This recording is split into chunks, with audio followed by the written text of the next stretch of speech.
أعوذ بالله السميع العليم من الشيطان الرجيم بسم الله الرحمن الرحيم السلام عليكم ورحمة الله وبركاته.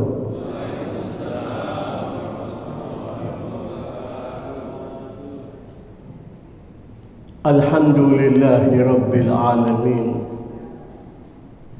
والصلاة والسلام على أشرف الأنبياء والمرسلين سيدنا وحبيبنا وقرة أعيننا ومولانا محمد النبي الأمي وعلى آله وصحبه أجمعين. Ibu-ibu, bapak-bapak, muslimin, muslimat, rahimakumullah.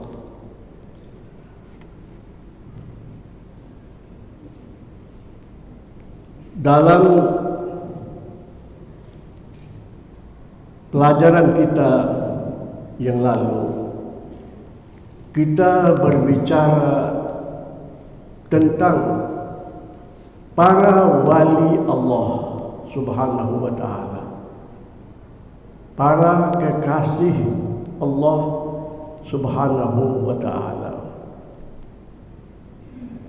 Kita sama-sama sampai kepada firman Allah Subhanahu wa ta'ala di surat Yunus ayat 62. Ala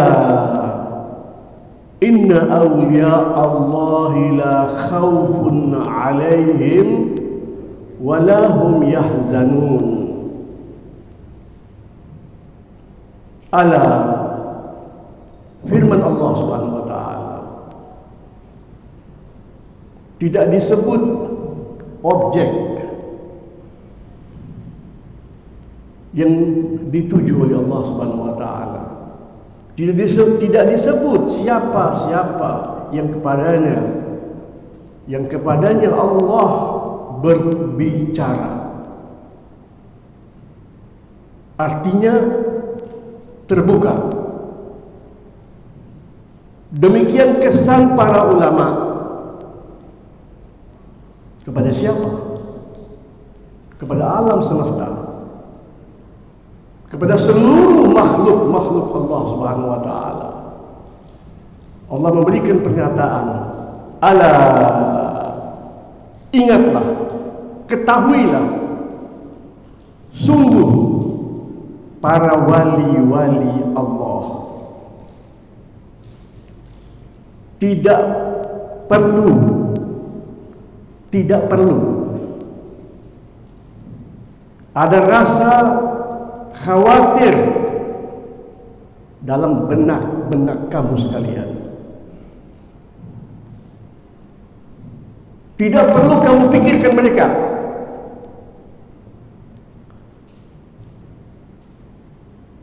Artinya apa? Tidak diperlukan kekhawatiran kamu semuanya terhadap masa depan mereka.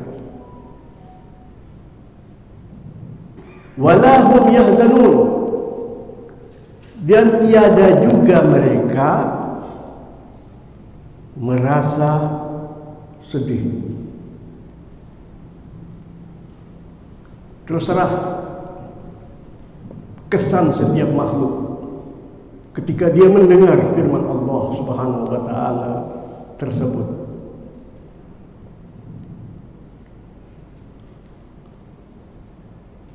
Tidak ada yang mereka takuti para wali-wali Allah itu. Untuk siapa? Untuk diri mereka sendiri.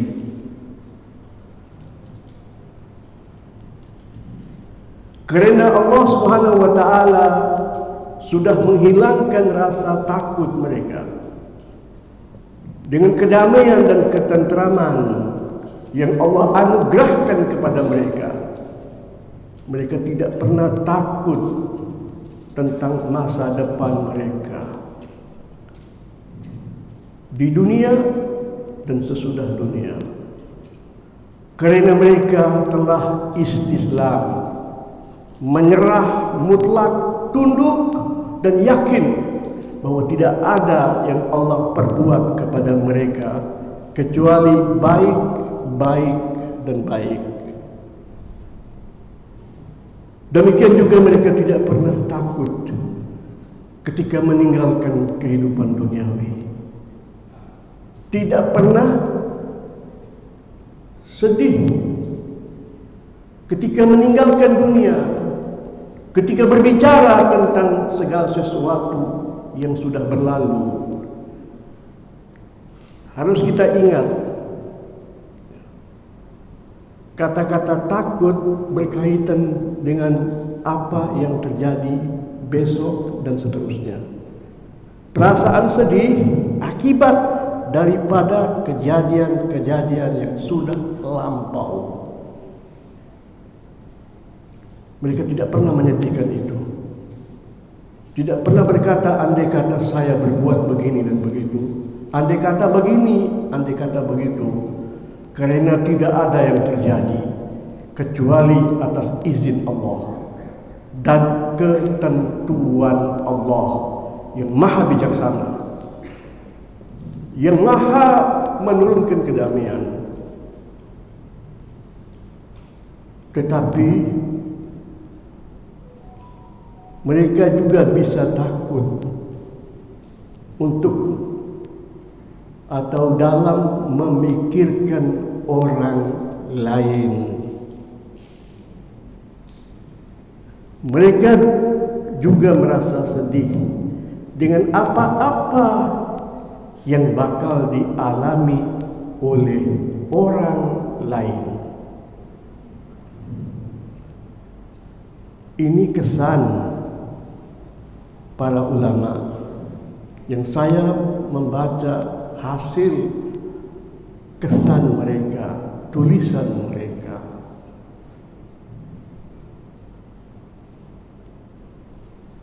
Pada pertemuan kita yang lalu, kita berbicara tentang seorang pemuda, seorang sahabat menjelang kewafatannya. Tidak ada yang tahu kapan manusia itu wafat, tetapi begitulah yang terjadi. Apa yang kau temukan dalam diri kamu? Dalam diri kamu. Dia menjawabkan. Jawabannya apa? Tidak ada harapan. Tidak ada yang saya andalkan kecuali Allah. Rahmat Allah. Namun saya takut bahwa saya tidak mampu mempertanggungjawabkan hidup saya. Saya banyak berdosa. Ini remaja ini. Seorang pemuda remaja. Allah takdirkan dia wafat dalam usia muda. Dan terjadi komunikasi antara dia dengan Rasulullah. Diriwayatkan oleh Anas ibnu Malik, hadisun sahih riwayat Imam Tirmizi. Rasulullah sallallahu alaihi wasallam bersabda kepadanya bahwa dua perasaan itu jika menyatu dalam hati seorang hamba yang beriman kepada Allah Subhanahu wa taala, atahu Allahu fima yarju. Allah sudah memberikan. Terjemahan letterlek ya, bukan akan memberikan. Allah sudah memberikan supaya kita tahu tentang ilmu Allah. Kejadian itu sudah diketahui oleh Allah sebelum Allah menciptakan alam semesta. Atahullah fima yarju. Allah sudah memberikan kepadanya segala yang dia dambakan dari Allah. Karena dia tidak punya siapa-siapa dan apa-apa kecuali Allah.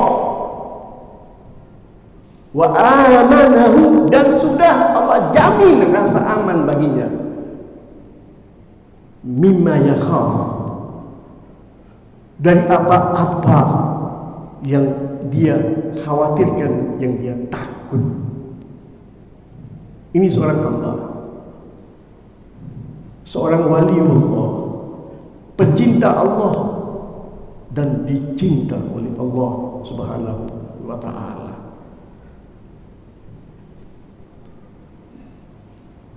Konteksnya kan berkaitan dengan kewafatan. Tetapi para wali Allah tidak begitu.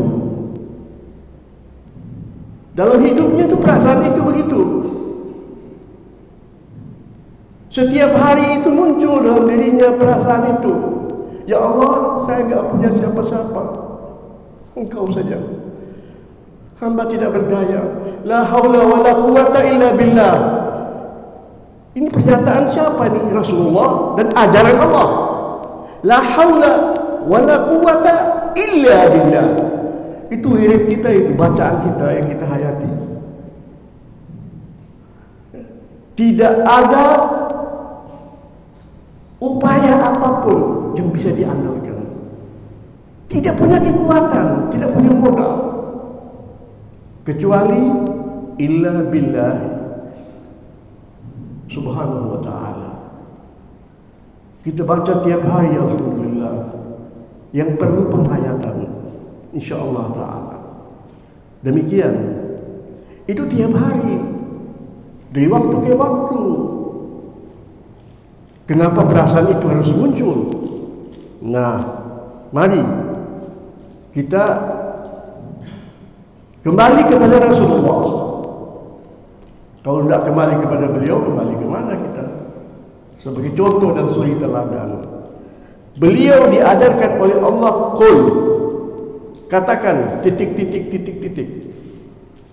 Firman Allah itu panjang. Kemudian dilanjutkan, wa ma adri ma yuf'alu bi wala bikum. Ini ditujukan secara kontekstual kepada kaum musyrikin di Mekah. Ayatnya ini Makkiyah, turun di Mekah. Surat Al-Ahqaf ayat 9. Bisa dicatat yang mau mencatat. Surat 46 ayat 9. Katakan kepada mereka, wa ma adri. Itu adri itu artinya apa? Saya tidak bisa mengetahui, tak tahu saya. Kata-kata adri itu pengetahuan yang menyeluruh. Pengetahuan kita kan semua sederhana. Saya tahu ini. Itu bukan kata-kata adri. Adri itu dia pengetahuan yang menyeluruh, tertuju kepada suatu persoalan sekecil mungkin. Siapa yang tahu itu? Maka wa ma adraka. Kan sering Allah bertanya kepada Rasulullah, wa ma adraka, tahu dari mana kau? Wa ma yudrika. Demikian juga baca ayat-ayat Al-Quran.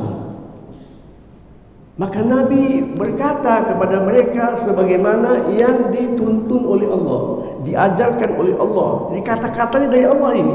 Ma yuf'alu bi, apa yang diperbuat kepada saya hari ini, besok dan seterusnya, tidak tahu saya. Apalagi tahu bagaimana menghadapinya. Wala bikum, wahai umatku, yang kepada kalian saya diutus, saya menyampaikan doa. Ini yang berbicara Allah. Saya ini menyampaikan saja.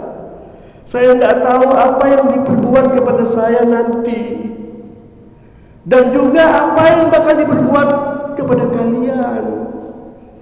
Dia sudah sudi, Allah sudah sudi, sudah berkenan berbicara kepada saya dan kalian. Itu adalah kemuliaan, itu adalah kebesaran. Hei umat, itu Nabi berkata kepada mereka. Dalam firman yang lain di surat Al-A'raf, surat yang ke-7 ayat 188,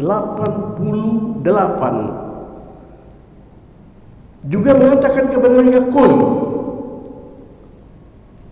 panjang, Kita berbicara dalam konteks yang berkaitan dengan topik kita ini. Qul, katakan kepada mereka, ini. Dan lanjutkan, walau kuntu a'lamul ghaiba lastakthartu minal khair wa ma massani as-su'. Katakan kepada mereka, andaikan aku ini mengetahui betul secara mendalam, walau kuntu, ada orang kan itu pengamat politik, pengamat ekonomi, dia punya pengetahuan, tetapi pengetahuannya ini tidak mengakar. Itu kata-kata wama kuntu, aku tidak mengetahui secara mendalam, secara tepat dan benar. Aku tidak bisa menjamin. Itu wama kuntu. Di sini walau kuntu a'lamul ghaiba, kalau aku ini mengerti tentang apa yang terjadi nanti itu ghaib. Nanti itu tidak kita saksikan dengan mata kita. Andai kata sampai aku memiliki pengetahuan tentang ghaib itu sebagaimana yang diinginkan oleh manusia, lastakthartu minal khair, pasti yang saya lakukan itu kebaikan di atas kebaikan, di atas kebaikan, di atas kebaikan. Artinya apa? Keuntungan. Betapa tidak kita menyaksikan dalam hidup ini, orang sudah untung 100 juta, andai kata begini bisa 1 miliar, kalau begini bisa begitu. Nabi juga berkata begitu, kalau saya betul-betul tahu, pasti saya memperbanyak yang membawa keuntungan bagi saya dan bagi sekalian umat manusia. Tetapi saya tidak memiliki ilmu itu. Wa ma masyani su', dan tidak mungkin saya bisa terkena kerugian, tidak bisa terkena bahaya. Ini pernyataan Nabi yang diperintahkan oleh Allah Subhanahu wa ta'ala. Jadi kalau kita berkata Nabi itu begini, itu ayat Quran, itu informasi dari beliau, dan itu pun sambil kita berdoa agar kita mendapatkan anugerah, mendapatkan derajat dari Allah. Karena kita beriman, kemudian kita doa. Semacam doa kita habis azan, itu sudah dijamin oleh Allah Subhanahu wa ta'ala. Al-Maqam Al-Mahmud sudah dijamin oleh Allah di surat Al-Isra. Allah sudah menjamin. Tetapi Allah juga memerintahkan kita untuk mendoakan beliau, untuk mendapatkan Al-Maqam Al-Mahmud. Kenapa begitu? Supaya kita betul-betul tahu siapa itu Allah. Siapa dia yang berkenan mencintai kita, menghargai kita. Justru itu yang membawakan kedamaian dan ketentraman. Kita akan membaca doa itu terus menerus, meminta kepada Allah, atihil wasilah wal fadilah. Itu kita minta dengan minat, ya Allah kau yang kasihku. Iman namanya. Itulah yang dialami oleh sahabat-sahabat yang dijamin oleh Rasulullah masuk surga. Lihat apa yang dia buat. Lihat betapa banyak mereka menangis. Lihat, karena mereka wali-wali Allah. Dari Rasulullah mereka belajar. Saudara-saudaraku sekalian, muslimin, muslimat ya, rahimakumullah. Nah, kita ingin mendalami makna la khaufun alaihim wa la hum yahzanun. Itu sifat wali Allah, atau itu keadaan para wali Allah. Dan kita ingin, kita kepingin, kita bertekad untuk menjadi bagian daripada mereka. Itu didikan Allah, itu pengilhaman Allah. Jangan di antara kita yang mengatakan kalau saya ini nggak pantas jadi wali Allah. Jangan kecilkan rahmat Allah, jangan kecilkan kedermawanan Allah, jangan kecilkan kepengampunan Allah. Kita harus meminta itu, meminta itu tanda iman. Tanda iman. Kapan-kapan kita buktikan dalam kehidupan Nabi sama sahabat-sahabat yang menyatakan iman lebih dulu, saya beriman, itu lebih cepat mendapatkannya.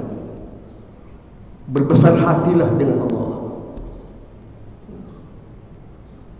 Ingat dua sifat tadi, sifat yang dialami oleh seorang pemuda, seorang remaja, seumur anak-anak kita. Dia sahabat Nabi SAW, memiliki perasaan seperti itu kepada Allah Subhanahu wa Ta'ala. Kita selalu di dalam ratib ya dzal jalali wal ikram, ya, amitna ala dinil Islam. Itu maknanya itu, ya dzal jalali wal ikram, amitna ala dinil Islam. Al-Jalal, wahai yang memiliki sifat-sifat keagungan, kebesaran, kehebatan, wah, itu semua menimbulkan rasa kagum, ya, rasa rindu, rasa cinta, tapi perasaan takut. Itu yang membuat mereka terus berdoa, ampuni kami ya Allah, ampuni kami ya Allah. Itu Al-Jalal wal Ikram, wahai yang maha indah sifat-sifatnya, wahai yang maha dermawan, wahai yang maha agung kepengampunannya, engkau pasti memaafkan hambamu. Hambamu tidak punya siapa-siapa. Kau pesan kami untuk menolong orang-orang lemah. Kau pesan kami menolong orang-orang yang sakit. Engkau pesan kami menolong saudara-saudara kami yang berdosa, yang sakit, yang berdosa, yang lemah. Itu aku. Itu ucapan Ali bin Abi Thalib kalau mau sholat. Beliau kalau mau sholat, mau masuk, mau bilang Allahu Akbar, itu yang diucapkan. Wahai yang maha dermawan, engkau yang perintahkan kami bersikap dermawan kepada hamba-hambamu yang miskin, yang lemah. Nah, yang miskin ini saya, yang berdosa ini saya, ya Allah. Engkau lebih berhak mengampuni saya, kasihan sama saya. Itu di antara perasaan Ali ibnu Abi Thalib karramallahu wajhah ketika akan masuk mau sholat sunat kah, apalagi sholat wajib, sebelum mengucapkan Allahu Akbar. Maka kenapa itu pendapat Asy-Syafi'iyah, mazhab Imam Syafi'i, kalau mau sholat itu bilang sama Allah, usalli sholata. Itu sebetulnya pembicaraan hati itu, tapi diajarkan oleh guru mengajar begitu. Jangan dibilang bid'ah. Ya. Lihat maknanya. Dan tidak ada itu dalam mazhab Imam Syafi'i harus dibaca ya orang. Tidak ada penghayatan. Tetapi ketika mereka mengajar para pemula-pemula, itu dengan bahasa yang lugas, maknanya begitu. Maka perlu itu husnudzon. Maka itu para ulama saling husnudzon, karena akan berhadapan dengan Allah.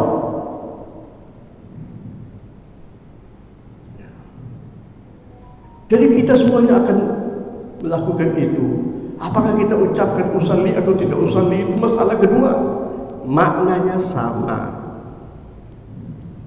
Kalau kita mau husnudzon, kalau mengingatkan saudara-saudara, tidak ada salahnya. Tidak ada salahnya.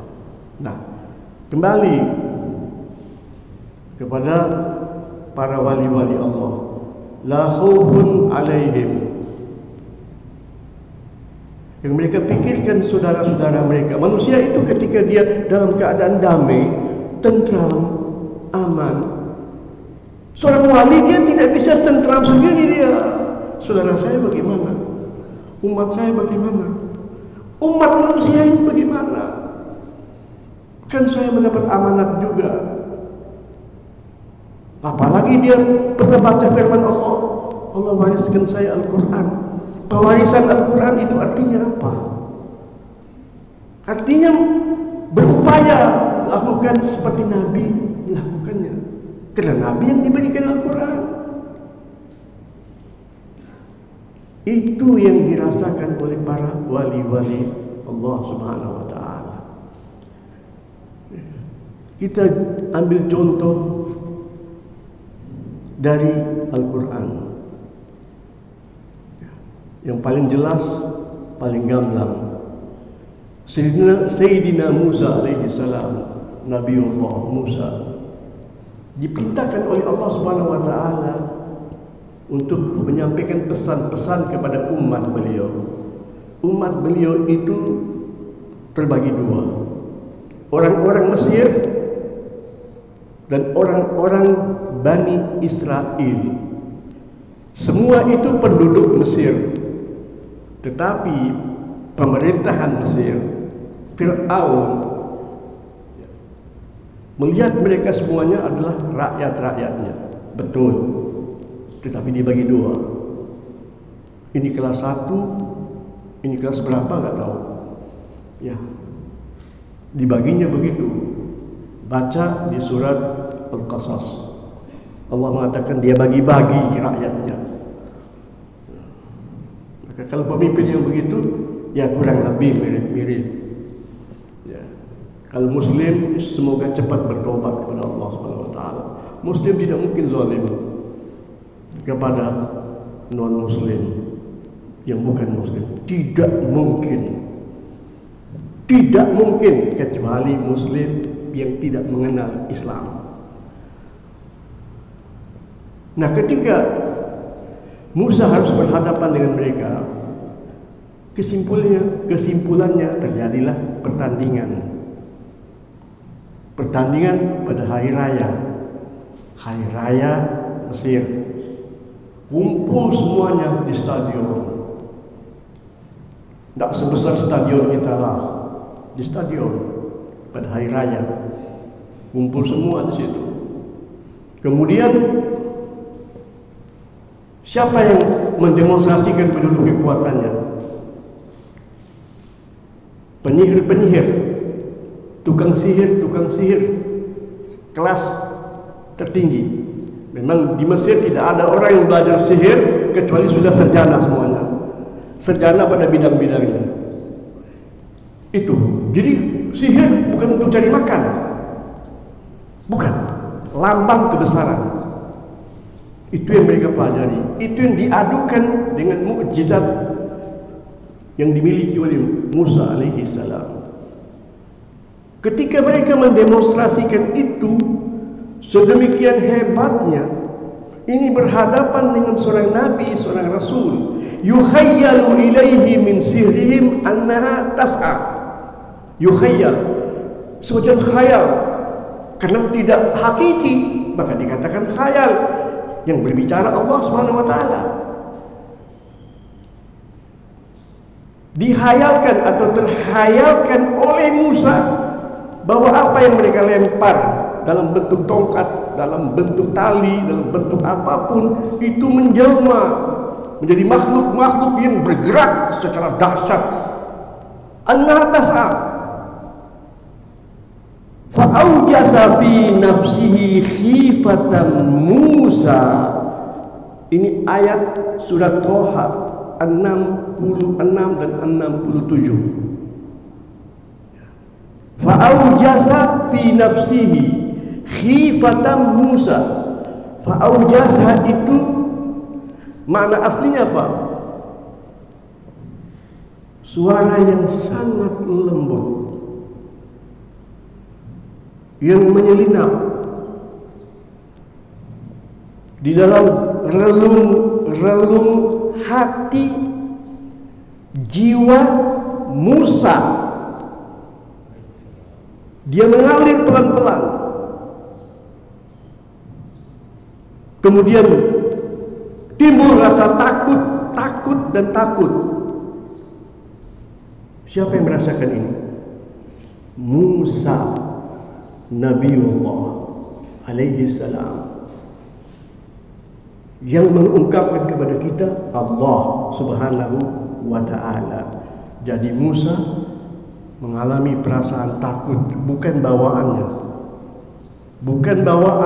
menyelinap menyaksikan.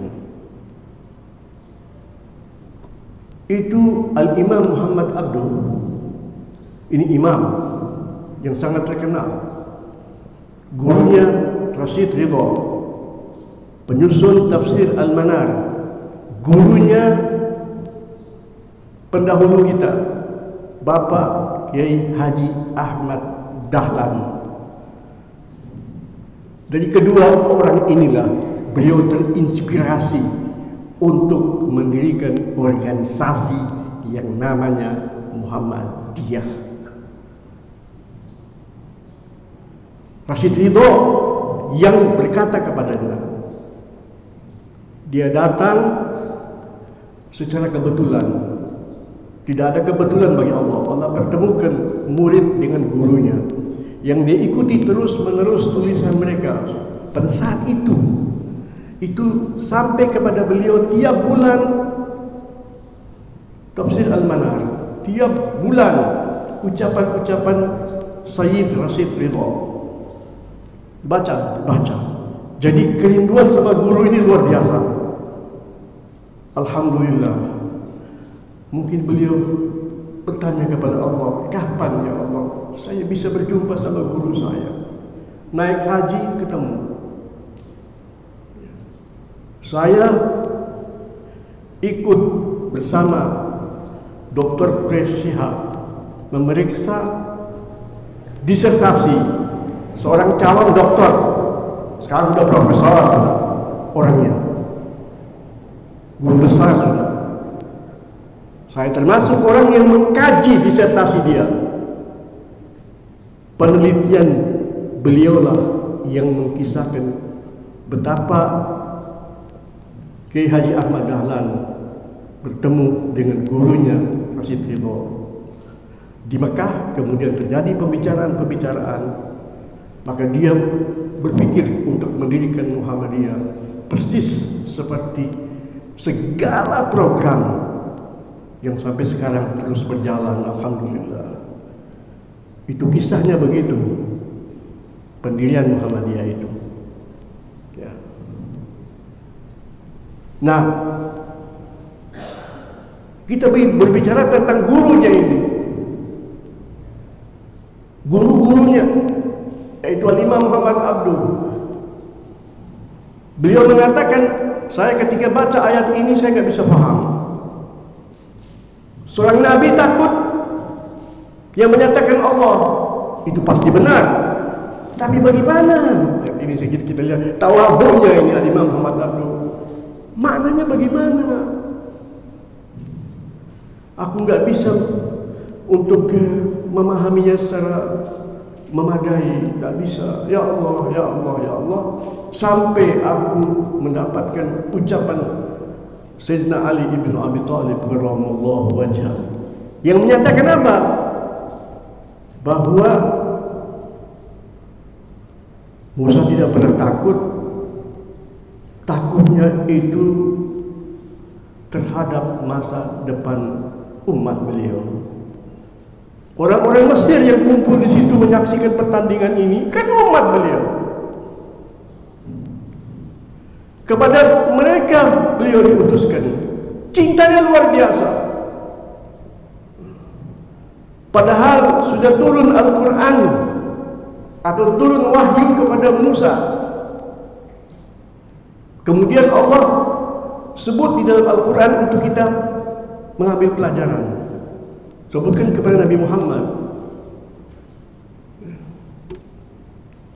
Allah Subhanahu wa ta'ala menyatakan bahwa mereka itu adalah innahum kanu qauman fasiqin.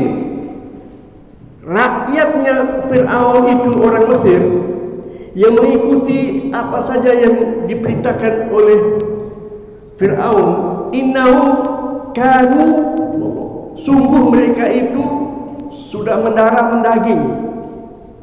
Kanu kauman, masyarakat fasikin, Tahu fasik artinya apa?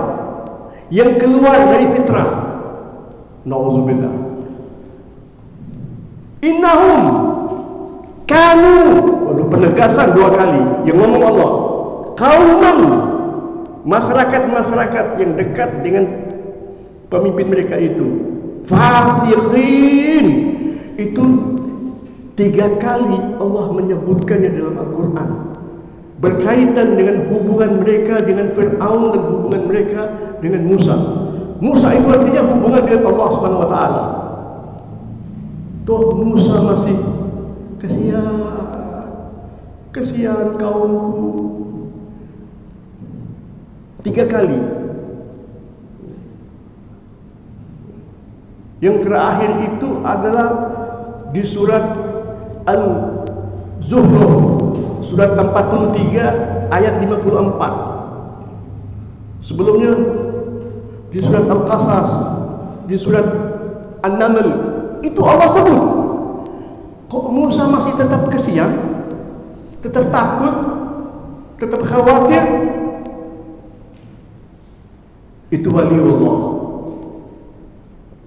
Musa itu apa ya? Gembongnya waliullah. Artinya apa? Topnya waliullah.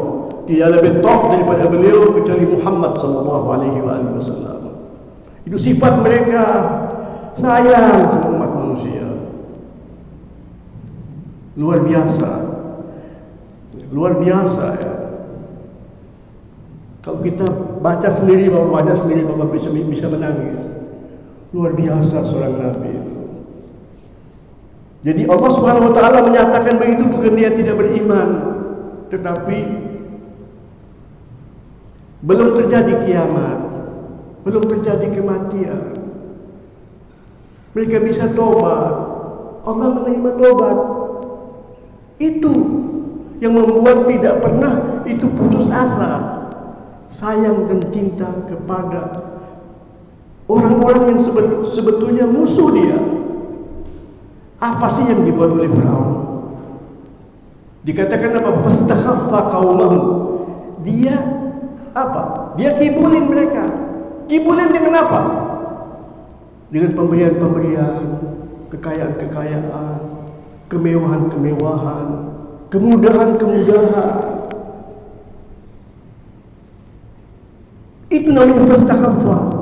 Jadi apa yang dibuat oleh Fir'aun, itu yang dibuat oleh para pemimpin-pemimpin tirani, yang cara berpikirnya Fir'auni. Itu begitu. Ketika dia membagi-bagi itu kekayaan yang Allah berikan kepadanya tidak sama. Insya Allah tidak ada di negeri kita begitu, tidak ada. Tetapi itu adalah gambaran dari pemimpin yang tirani. Maka jangan pernah jadi pemimpin seperti itu. Jangan pernah beda-beda umat manusia. Jangan. Na'udzubillah. Kadang-kadang kita ketika mendapat ancaman berhadapan dengan pihak lain, itu manusia bisa berubah. Kalau begitu cara begini, bukan. Itu bukan waliullah. Bukan. Nah, ini contoh bahwa seorang wali dia bisa merasakan perasaan takut untuk orang lain. Untuk orang lain. Contoh yang kedua, contoh yang kita ambil dari yang lebih besar daripada Musa alaihissalam. Tidak ada Nabi Bani Israel seperti Musa, tidak ada. Yang mendekati beliau Al-Masih alaihissalam. Semuanya itu nabi-nabi sesudah Musa itu mirip kayak wali Allah yang besar dari umat Nabi Muhammad sallallahu alaihi wasallam. Maka kita dikatakan apa? Warasatul anbiya. Anbiya siapa ini? Anbiya yang besar-besar. Maka ada sabda Nabi, ulama ummati yang mencapai derajat kewalian itu yang besar. Insya Allah semacam Imam Syafi'i, Abi Hanifah, Imam Maliki, ya, Imam Ahmad, apalagi guru-guru mereka. Itu ke ulama Bani Israel, ke anbiya Bani Israel, seperti nabi-nabi Bani Israel. Itu hadis Nabi SAW. Ulama ummati ka anbiya'i Bani Israel, bukan kayak Musa, bukan kayak Al-Masih, bukan. Ada sekian banyak nabi-nabi Bani Israel. Nabi, bilang nabi, dapat wahyu, tapi wahyunya di seputar Taurat, kembali kepada Taurat. Nah, kalau kita tidak perlu mendapat wahyu dari Allah. Al-Quran sudah ada. Al-Quran tidak pernah berpisah daripada kita. Ada umat yang lebih spesial dari umat Nabi Muhammad. Al-Quran itu adalah wahyu yang teragung. Terkumpul di dalamnya seluruh makna-makna wahyu Allah. Al-Muhaimin kata Allah. Yang menyatakan ini Allah Subhanahu wa taala, bukan karena kita fanatik kepada Al-Quran, tidak. Allah menyebut Al-Quran itu Al-Muhaimin, yang mengayomi, yang menjadi tolak ukur betul atau salah. Kalau kita membaca informasi-informasi tentang wahyu-wahyu yang terdahulu, kan tidak ada jaminan kemurniannya. Dari mana kita melihat? Dari mana kita menguji? Dari Al-Quranul Karim. Kita bisa menguji dengan berpedoman kepada Al-Quranul Karim. Ini kedudukan umat Nabi Muhammad sallallahu alaihi wasallam. Saya ingin menyebut tadi bahwa perasaan takut seperti yang dialami oleh Nabi Musa alaihi salam pernah dialami oleh yang lebih agung daripadanya, kakeknya Ibrahim al-Khalil alaihi salam. Sayyidina Ibrahim alaihi salam pada saat itu sudah memiliki anak yang namanya Ismail, yang diletakkan di Mekah bersama ibunya. Kemudian beliau kembali, dan beliau dari waktu ke waktu datang ke Mekah. Dengan caranya bagaimana, itu urusan Allah. Tetapi di dalam sejarah kita membaca begitu, termasuk di dalam hadis-hadis yang sahih. Tapi demikianlah, dalam Al-Quran pun kita temukan, kita rasakan itu ada. Dia kembali lagi ke Mekah, itu ada, bukan tidak. Jadi rujukan kita nomor satu Al-Quranul Karim. Kemudian sesudah beliau kembali ke Palestina, wilayah Syam. Saya tidak bisa menyebutkan tepatnya itu di mana, tapi wilayah Syam. Syam itu apa? Palestina, ya. Kemudian Lebanon, kemudian Yordania zaman sekarang ini, kemudian Suria. Syam itu semacam apa? Suria besar, begitu. Nah, di suatu hari beliau didatangi oleh 3 orang pemuda, mukanya cantik-cantik, bagus-bagus. Ibrahim alaihissalam terkenal kedermawanannya. Begitu datang langsung sibuk bikin makanan, mencari itu kambing mungkin, atau anak sapi yang kecil, yang empuk, yang enak, itu dia sembelih, dia bikin makanan. Tukang masak juga rupanya, bukan disuruh istrinya, dia yang kerjakan. Maka jangan pernah mengecilkan, Masya Allah, ada ulama tukang masak, Nabi tukang masak. Syekhuna, guru kita Syekh Mutawalli Muhammad Mutawalli Syarawi, tukang masak, khususnya di bulan Maulid. Dia bisa masak 1 ekor onta, 1 ekor onta kasih makan orang. Masakannya luar biasa. Yang ngomong sama saya ulama yang pernah duduk dan makan sama beliau, itu Syekh Muhammad Mutawalli Syarawi, termasuk salah seorang pakar tafsir. Beliau tidak pernah menyebut dia penafsir, tak pernah. Saya hanya membaca Al-Quran dan berbicara tentang kesan saya. Kesan saya. Itu beliau. Ini contoh. Kita kembali kepada Sayyidina Ibrahim alaihissalam.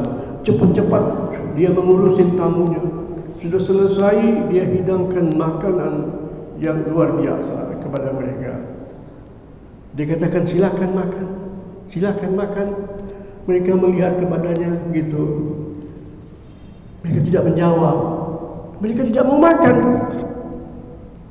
Falamma ra'a aydiyahum la tasilu ilaihi. Jadi mereka tunjukkan sama Ibrahim. Mau mengambil, mau memenuhi undangan Ibrahim. Tak bisa.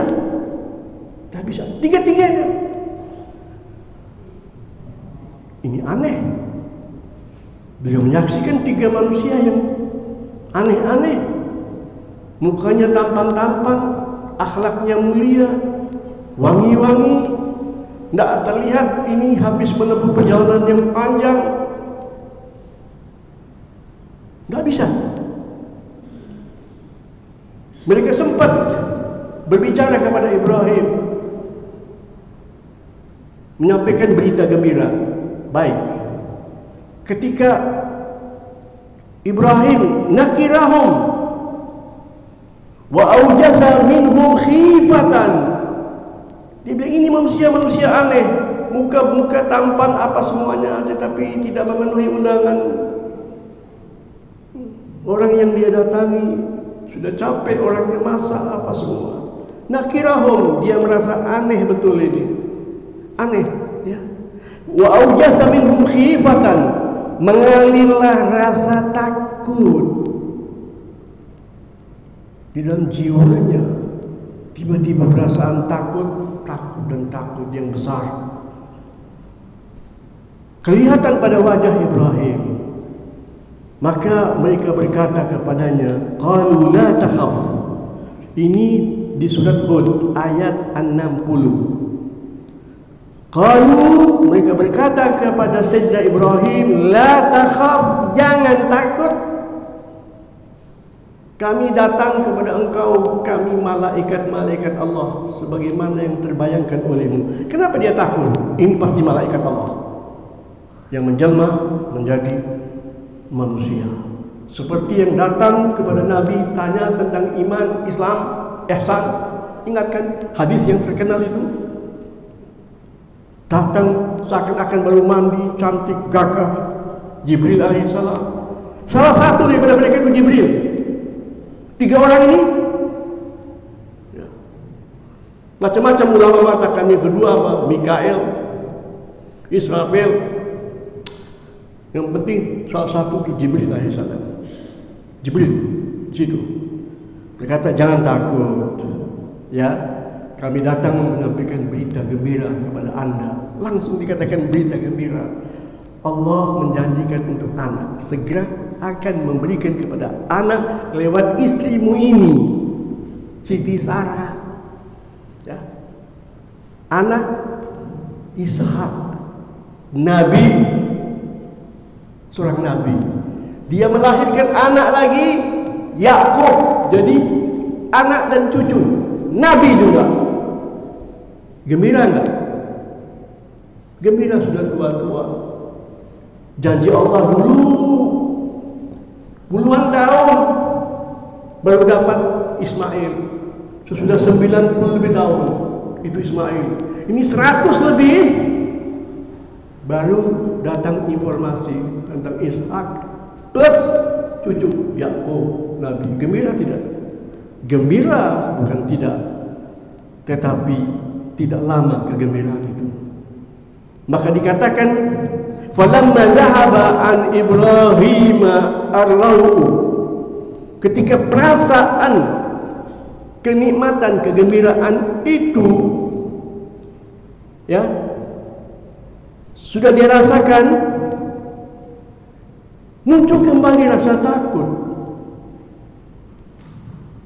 Padahal Allah Subhanahu wa taala mengatakan apa dalam firman-Nya? Waja'atul busyra.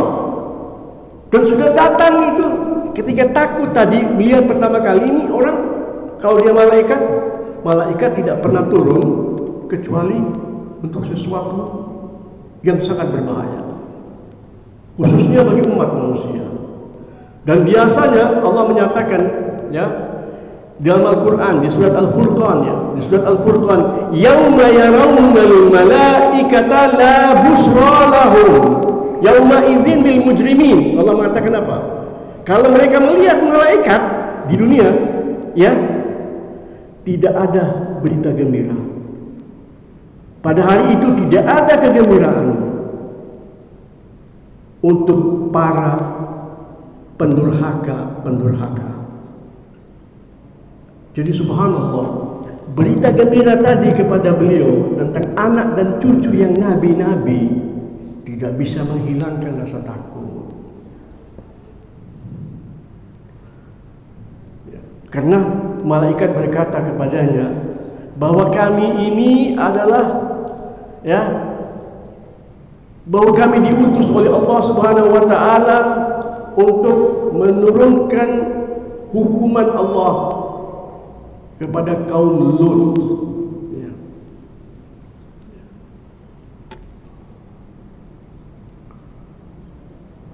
Ibrahim alaihissalam tidak pernah hilang rasa takutnya itu. Padahal sudah digembirakan dengan berita yang sangat spesial. Yujadiluna fi qaumi Lut. Dia berbicara kepada utusan-utusan kami. Allah menyatakan, artinya berbicara kepada Allah mengenai kaum Lut. Tolong ya Allah, ampuni mereka, jangan dihukum ya Allah, jangan dihukum, atau tunda ya Allah, tunda 10 tahun lagi, 20 tahun lagi, biar kita usahakan Lut, usahakan ya Allah, jangan dihukum dulu, jangan ya Allah. Tetapi sudah merupakan ketentuan Allah Subhanahu wa taala. Namun Allah Subhanahu wa taala tetap mengabulkan doa Ibrahim dalam hal akibat daripada perasaannya itu. Allah Subhanahu wa taala menyatakan inna Ibrahima la halimun awwahum munib. 3 sifat besar yang Allah nyatakan bahwa itu Ibrahim. Sungguh Ibrahim itu halim. Tahu halim apa? Sangat penyayang, sangat pemaaf kepada siapapun, ya, kepada siapapun. Maafkan orang, kasihan kepada semua manusia, apapun yang dia terima dari mereka. Awahun, tiap hari berkata, ya Allah, tolong mereka, kasihan mereka, jangan dihukum, kasih kesempatan ya Allah, biar mereka beriman ya Allah. Neraka nggak bisa, tidak ada yang mampu ya Allah, tidak ada yang mampu. Tolong ya Allah, hambamu, ciptaanmu, Engkau maha pengasih, maha penyayang. Itu namanya Allah. Ditutupnya apa? Munibun. Itu terus menerus. Dia ketika berdoa, ketika dia tunjukkan rasa cintanya itu seperti hadir di hadapan Allah. Perasaannya seperti di hari kiamat, minta sama Allah. Itu Ibrahim alaihissalam. Perhatikan, Bapak tidak rugi kalau sayang sama orang, tidak rugi kalau memaafkan orang, tidak rugi kalau memaklumi kira-kira orang itu tujuannya apa. Tidak rugi, karena itu derajat para wali-wali Allah. Itu sifat manusia-manusia yang teragung, yang diakui kebenarannya di dalam Al-Quranul Karim. Itu yang kita dambakan. Mudah-mudahan kita begitu, anak-anak kita begini. Kita doakan umat Muhammad semuanya sallallahu alaihi wasallam menjadi wali-wali Allah.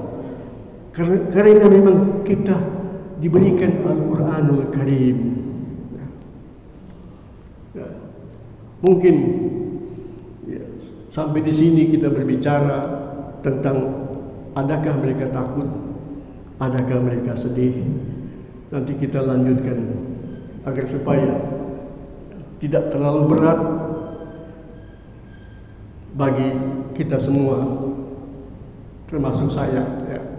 Semua mudah-mudahan Allah Subhanahu wa taala memberkati pertemuan kita ini, diterima oleh Allah Subhanahu wa taala sebagai munajat, sebagai doa, sebagaimana ibadah. Allah Maha mengetahui perasaan kita masing-masing. InsyaAllah perasaan kita semuanya sekarang seakan-akan kita berhadapan dengan Allah, dan memang kita di rumah Allah Subhanahu wa taala. Rabbana innana sami'na munadiyan yunadi lil iman an aminu bi rabbikum fa amanna. Rabbana faghfir lana dhunubana wa kaffir 'anna sayyi'atina wa tawaffana ma'al abrar.